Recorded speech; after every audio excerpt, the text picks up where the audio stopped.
সুভাষ মুখোপাধ্যায়ের লেখা ছাপ। কেউ দেয়নি কো উলু, কেউ বাজায়নি শাঁখ, কিছু মুখ কিছু ফুল দিয়েছিল পিছু ডাক। পরনে ছিল না চেলি, গলায় দলিনি হার, মাটিতে রঙিন আশা পেতেছিল সংসার।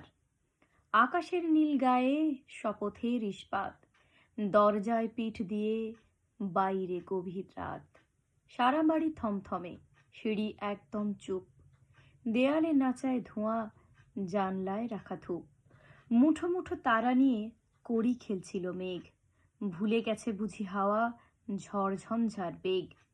হঠাৎ যে কোথা থেকে ছুটে এসেছিল ঝড়, ঢেউয়ের চূড়ায় উঠে দুলে উঠেছিল ঘর।